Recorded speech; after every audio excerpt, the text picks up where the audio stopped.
Cette question à présent dans ETF Invest, comment un indice boursier est-il transformé en un indice boursier ISR? Réponse avec vous, Marie-Sophie Pastan, bonjour. Bonjour David. Alors, ça renvoie à une autre vidéo, une autre émission, un autre ETF Invest qu'on a fait ensemble.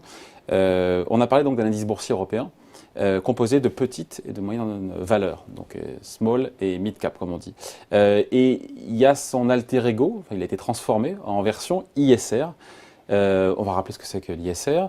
Et donc, c'est-à-dire que quand on passe d'un indice classique, qu'on le transforme en ISR, on exclut beaucoup de valeurs. C'est ça le sujet, non? Effectivement, c'est une partie de la méthodologie, effectivement, c'est l'exclusion. Donc en avril 2020, nous avons fait le choix finalement de changer l'indice que nous avions sur l'ETF qui répliquait le monde des petites capitalisations européennes. On a décidé de choisir à la place un indice toujours sur les petites capitalisations européennes, mais par contre avec une méthodologie ISR. Une méthodologie ISR très stricte, donc ça intègre des critères… Donc ISR, investissement socialement responsable. Tout à fait. Donc on exclut qui, quoi, comment? Alors, la méthodologie, ça se fait en 3 étapes. Ouais. C'est une méthodologie très précise. La première étape, c'est effectivement l'exclusion. Quand on pense exclusion, ça va être des secteurs qui sont considérés comme controversés, comme les armes. Donc les armes, on va dire, non conventionnelles, les armes conventionnelles, les armes civiles, les armes nucléaires. Tous les types d'armes sont exclus, mais ça va être aussi tout ce qui est tabac, alcool, pornographie, le jeu ou les OGM. Il y a une troisième partie de l'exclusion qui est vraiment sur des critères plus environnementaux. Donc le but, c'est d'exclure en fait par exemple les producteurs d'électricité ou les entreprises qui extraient du charbon, qui extraient du pétrole et du gaz de façon non conventionnelle. Et pour tout ce qui est producteur d'électricité, on va exclure les producteurs qui n'ont pas encore fait leur transition énergétique. Donc ça veut dire qu'elles utilisent encore beaucoup de charbon ou elles utilisent encore beaucoup de pétrole et de gaz pour produire l'électricité. En transformant cet indice, vous êtes parti de 900 valeurs pour aboutir à 200. Oui. Donc on voit qu'il y a eu un filtre qui a été assez puissant. Tout à fait. Et en fait, ce n'est pas les exclusions primaires, on va dire, qui permet cette sélection de 950 à 200. Donc le fournisseur d'indices qui est MSCI a opéré ce premier filtre d'exclusion. Le deuxième filtre, ça va être d'identifier finalement les sociétés qui vont faire face à des controverses graves.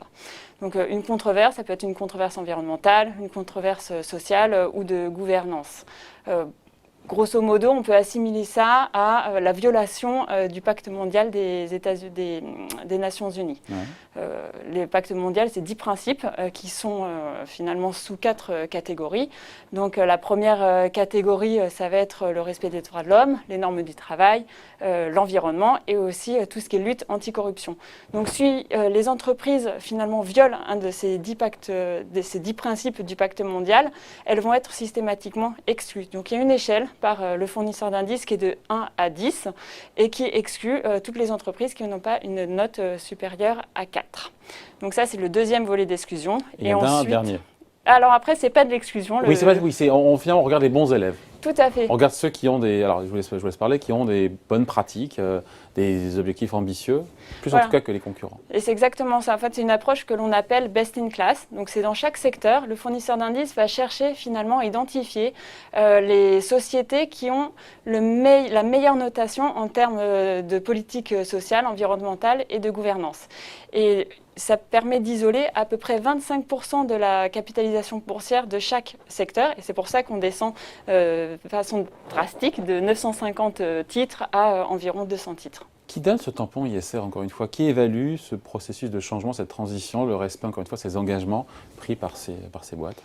Alors le fournisseur d'indices, lui, va appliquer sa méthodologie ISR que nous, on a choisie. Donc finalement, ça veut dire que l'équipe recherche de BNP Paribas Asset Management, qui est composée de 25 personnes, aura validé que cette approche convient à la philosophie de BNP Paribas Asset Management.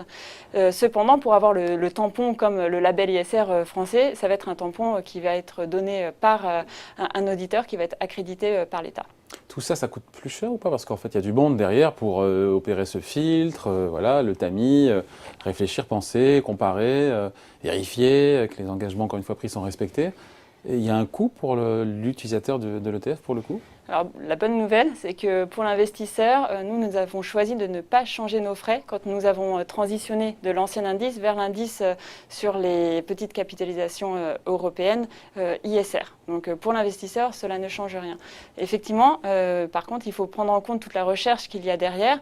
Donc, à la fois côté niveau société de gestion, parce que nous, on travaille de façon régulière avec ce département pour savoir est-ce que cet indice-là est bien aligné avec la philosophie de BNP Paribas Asset Management, et du côté du fournisseur d'indices qui, lui, doit analyser plus de 950 sociétés dans l'univers des petites capitalisations européennes pour ensuite les filtrer en fonction des différentes exclusions et les noter pour faire sa sélection. Donc oui, il y a un travail de recherche très important derrière. Il y a un dernier point qui intéresse tout le monde, évidemment, Marie-Sophie, c'est la question de la performance. On aimerait tous, évidemment, que l'ISR et l'ESG soient source de surperformance dans la durée.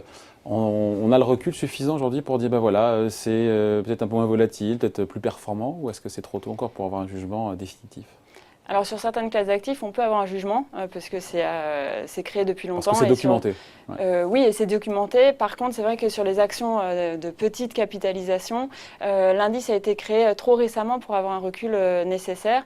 Cependant, c'est vraiment un choix philosophique de l'investisseur aussi d'aller sur une approche ISR pour se prémunir de certains risques. Ça peut être des risques de réputation, ça peut être des risques in fine financiers, parce que si on exclut les entreprises qui font face à des controverses graves, finalement, on protège un petit peu son portefeuille et aussi des risques de tout ce qui est réglementaire. Quand on exclut les sociétés qui ne jouent pas le jeu de la transition énergétique, on peut imaginer que ces sociétés-là, elles seront de plus en plus contraintes par les régulateurs et du coup peut-être soumises à une politique plus stricte. Voilà, on voulait vous expliquer, j'espère qu'on a été clair sur comment est-ce que finalement on transforme un indice, donc de petite et moyenne valeur, 950 valeurs en 200 qui sont les plus vertueuses finalement d'Europe. Tout à fait. Qui doivent générer, on le verra dans le temps parce qu'on manque de recul aujourd'hui, de la surperformance pour l'investisseur. Merci beaucoup Marie-Sophie. Merci.